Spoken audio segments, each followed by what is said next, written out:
friends. Welcome back to Tiny Keyhole Minis. I'm Jolene, and today I'm going to be making a miniature replica of a lamp that my grandmother had. And as a child, I was completely mesmerized by it. I'm going to take this little piece that came from the Petite Princess collection, and this actually went to a lamp, but this was all I got of that lamp. When I first seen it, I knew exactly what I wanted to do with it because it completely reminded me of my grandmother's lamp. And I just couldn't see any other miniature being made from this part. I just saw that lamp in big bright lights in my head. So I will be making a 1970s oil rain lamp with this piece today. Who's familiar with the rain lamp or knows what I'm talking about? If you were growing up in the 70s or 80s, you may have seen this lamp around. So if you've had a family member who've owned this lamp or you've had this lamp in your family's household or you know what I'm talking about, let me know in the comments below. But there were several different styles of this lamp. I've been wanting to make this piece for almost 2 years now. I started collecting pieces and putting things away so that I can recreate this lamp. And gosh, I've been watching Whitney LaBrie and I've been watching Will and Row Arts, and they're making all these retro things. And I'm like, I have got to get this lamp out of my head. I mean, see what you ladies started. I had this pushed back in the back all the way down, and your projects have just resurfaced it, and now I can't sleep. But anyways, you ladies are doing a great job, and I am loving it, so keep it up. And I'm thinking I might actually recreate my grandmother's living room from the 70s and what it looked like. I'll have to dig through my photos and pull out photos of that living room so that I can display this lamp, because I'm not going to have anywhere to display it or put it. So I might do that. The style of her living room was just totally 70s, and it was just so iconic for that day and age. So maybe later on down the road, after I catch up with some of these projects I have on my list, that will start to take place. I do have a few more retro pieces on the list that I would like to create, and those pieces would go perfect in her living room. So I got this metal piece here, and I purchased it off of Temu, and it actually had this big stone on it, and I've taken it apart. This is just a pull chain for a fan, a ceiling fan, or a light, and it was a little pricey. I wish I did purchase two of them, but I only purchased one. But I purchased it for this specific project because the bottom part kind of reminded me of the lamp. Again, I wish I had two of them. I don't know why I just purchased one. So I'll have to make do with what I have to create one of the pieces to the lamp, either the top or the bottom, whichever this is going to go on. I'm thinking the bottom. I have some antique buttons and some plastic and metal pieces, and I'm just going to try and recreate one of the parts to the lamp. I'm also going to add on to the metal piece as well. I'm going to show you all the parts I'll be working with today and then start the build. I've got this big button right here, and I'm going to use this for sure. I think I'm going to just add it to the metal piece. I like that it has like a kind of like a layered tier on it, and I'm thinking this is going to go on the bottom part, and then I can just set the statue right on top. It's got a nice flat surface on the one side, so I'm going to use this for the bottom and just attach this to that, and that's all the bottom part is really going to need. But I am going to cut this decorative piece off, so that won't be on there. Now I just have to come up with another button of similar size so that I can build the top piece to the lamp. So I've got half of this figured out. I have this really pretty button. It's a metal button with rhinestones, and I was thinking that it would work really well, although I do have to add to it. So right now I'm just playing around with different pieces just to try and come up with the idea. This button is the only other button of similar size, so I'm probably going to go with this. Just playing around and seeing, what's going to work and what's going to look good. Sometimes these lamps had really decorative pieces on the tops and bottoms, and sometimes they weren't so decorative at all. They were pretty plain. So again, I'm just playing around with what I have and just trying to figure it out at this point. And whatever I come up with is going to work out because of the different styles of these lamps. So I'm pretty confident that I can come up with something and it's still going to look really good. Okay, so I figured out my pieces and I'm going to go through the parts list and then I can begin this build. So I have some chains because there was a chain on it. I have some greenery because there was some greenery inside. I have my lights, my nano lights, and I'm going to use two so that it's bright enough. And I also have my connector that I purchased from Evan Designs, which is a really great place with great prices. So I'll put a link in the description box below. And then I'm not sure which chain I'm going to use at this point. I have three different ones. And then I have my brass tubes, which are K&S metal shapes. And I love this stuff, guys. I love using the tubes. We'll talk about that later when I'm using that. I have a little piece, a little bead spacer that will be added on the top. And I've got my threaded wire that is used for jewelry making. So I've got all my parts and components. And now I just have to put everything together. And I think I am ready to begin. I got my battery. Let's get this project started.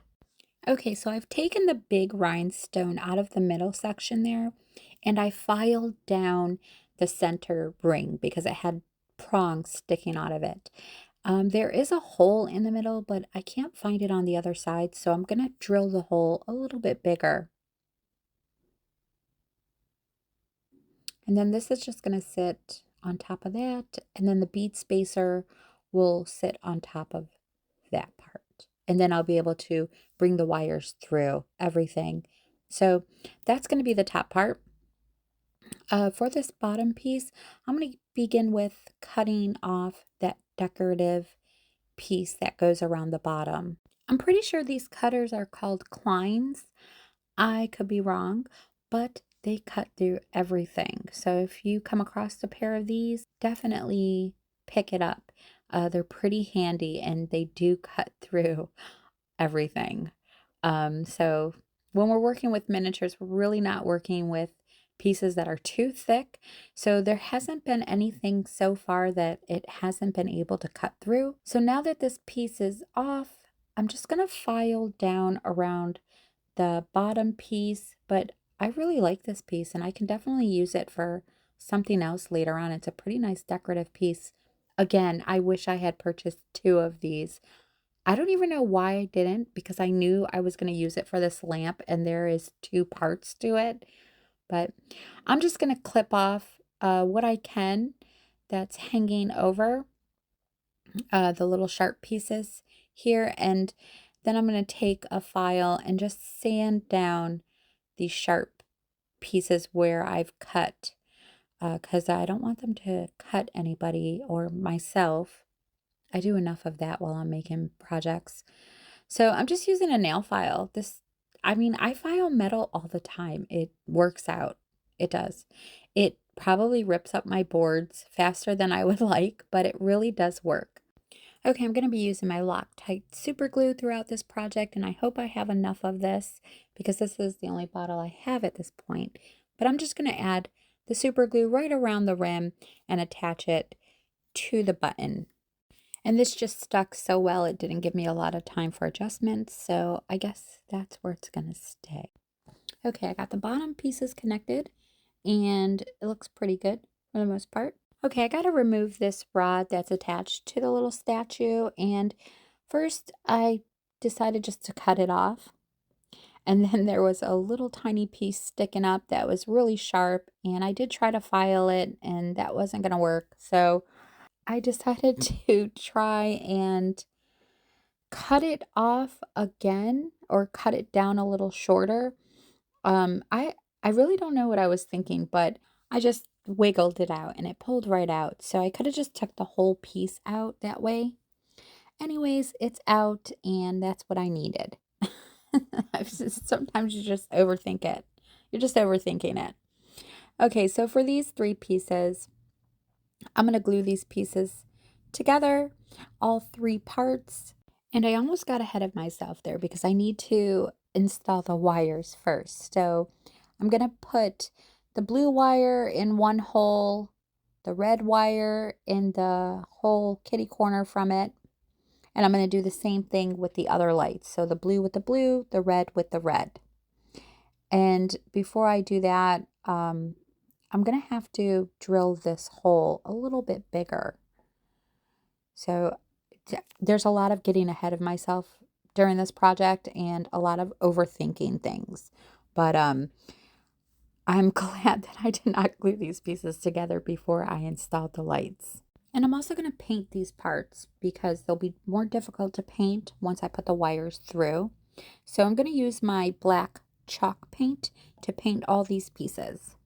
Okay, so my pieces are dry and I probably should have washed my hands before doing this. And I actually end up stopping to go wash my hands and come back with cleaner hands. But I'm just putting them through as I described earlier. So I got 4 wires here and I want to make sure that they're separate. So again, the red with the red, the blue with the blue. I'm going to twist the 2 red wires together and the 2 blue wires together. Okay, so after that I washed my hands and now my lights will act as one whole light. Okay, now we can all see that there's clearly a big enough hole to get these wires through. I shouldn't have a problem this time. So I'm just going to put them through and I'm just going to flatten the lights down to the top of the button so they're not poking out very low. I'm going to glue these pieces together before adding the little bead spacer on top. After adding the glue, I dropped it. So I'm just going to skip ahead a little to the whole thing being attached. Okay, so all 3 pieces are on. I'm going to have to touch up the paint, but I'm going to end up painting this all over again anyways.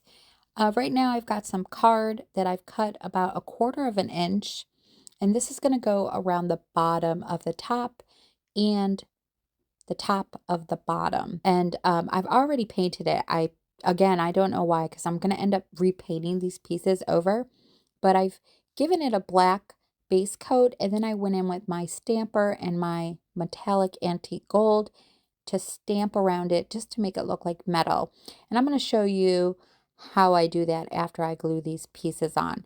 So right now I'm just using tacky glue, and I'm just doing a small section at a time as I'm applying these pieces. I want to make sure that they're lined up right with the edge, and I'm taking my time to make sure that each section is pressed down and attached very well before moving on to the next section. Okay, so these are what they look like, and I will be painting the inside of the card black so you won't see that white. And I'm going to add some decorative pieces around these pieces. A lot of these lamps have decorative metal pieces.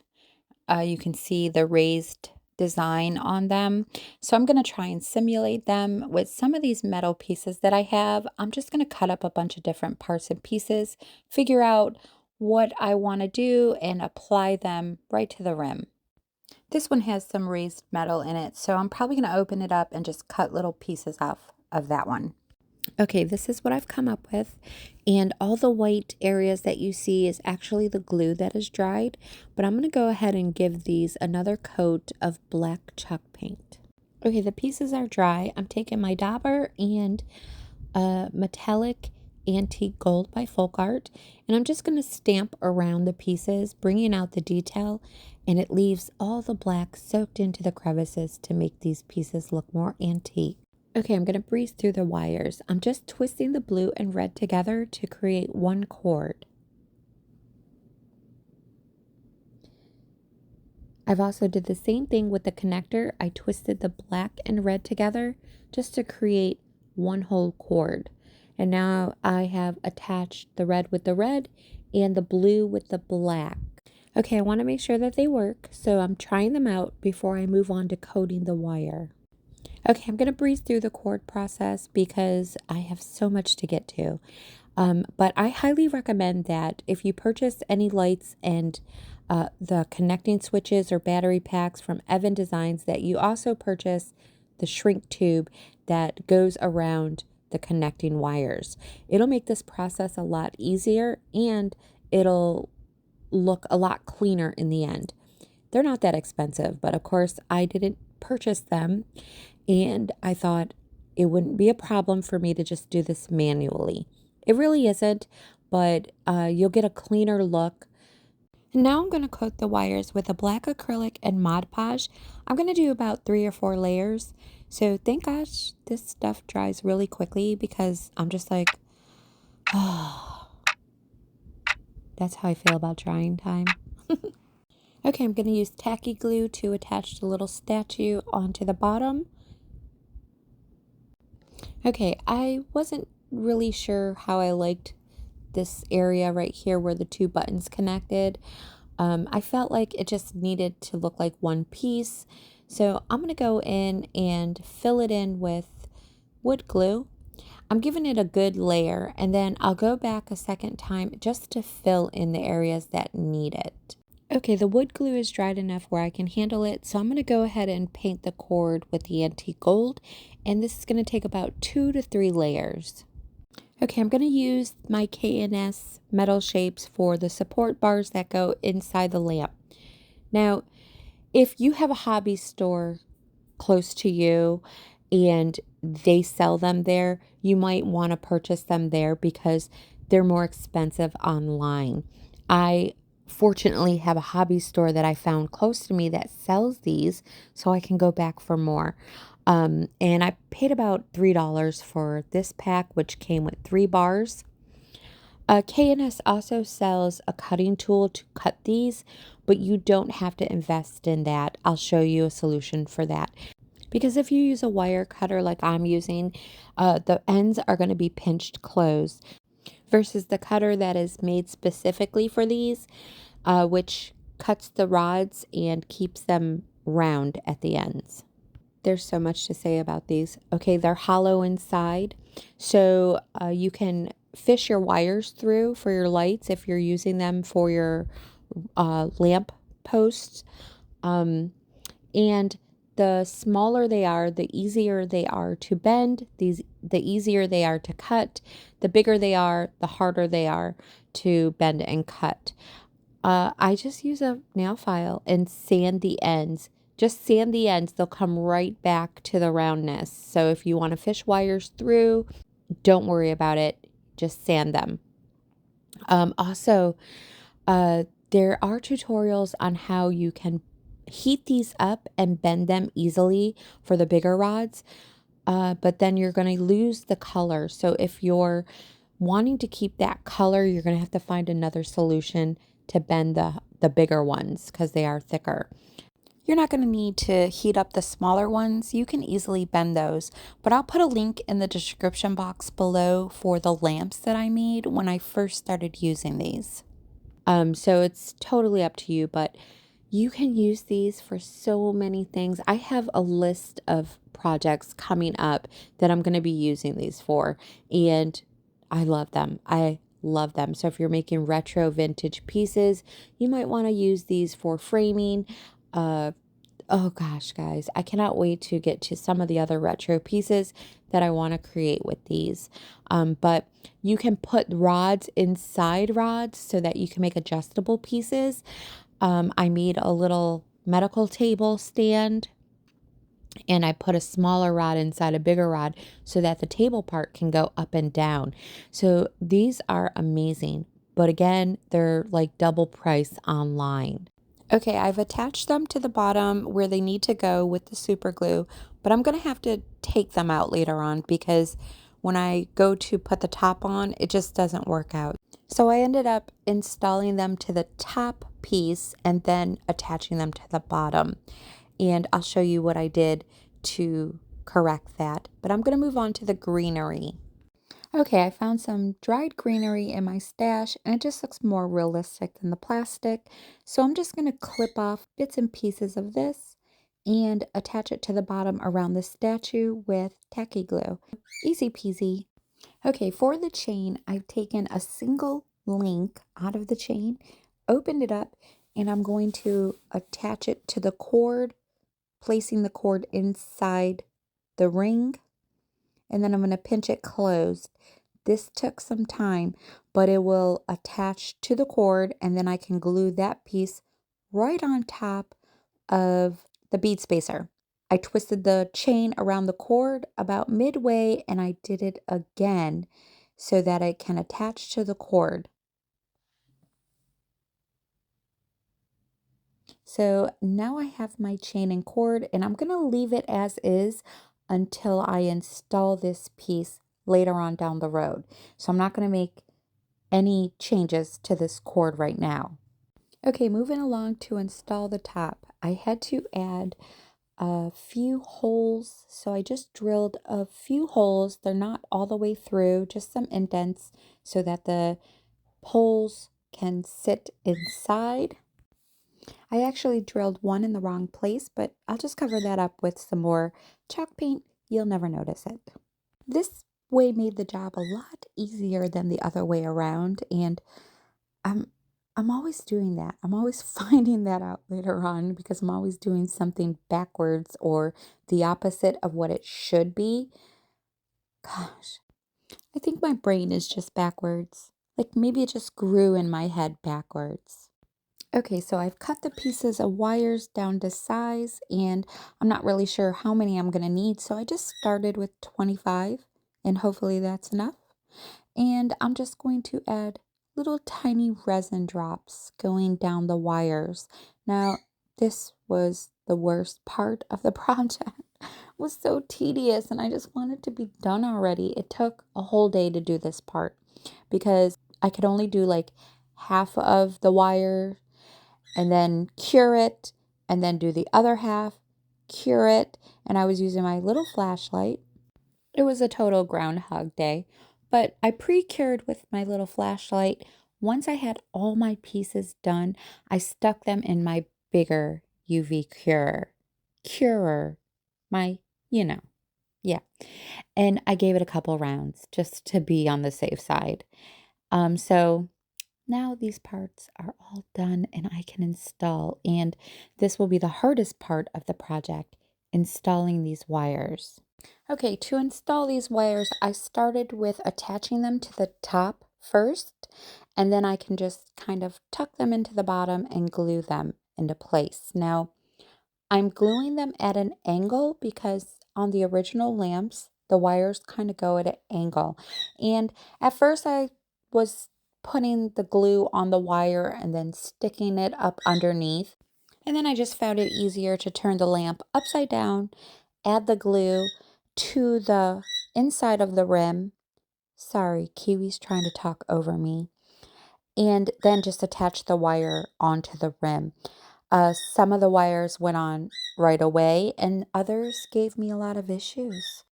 I was trying to prevent them from bowing out and making them look like they were curving out or rounded. So I had to reposition or redo a few of them.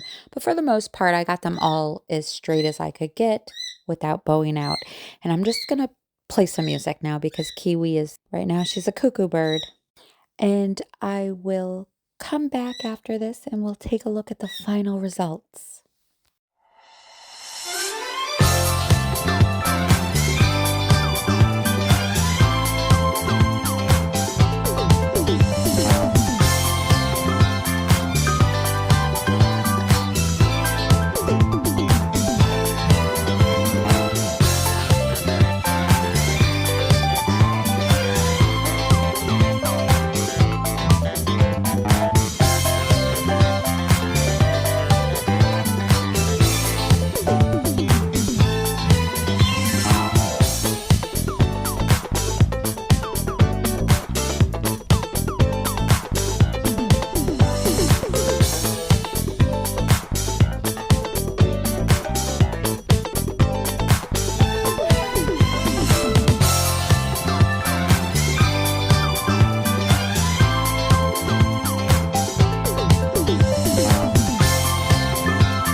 Okay, tiny friends, here it is, the iconic 1970s oil rain lamp.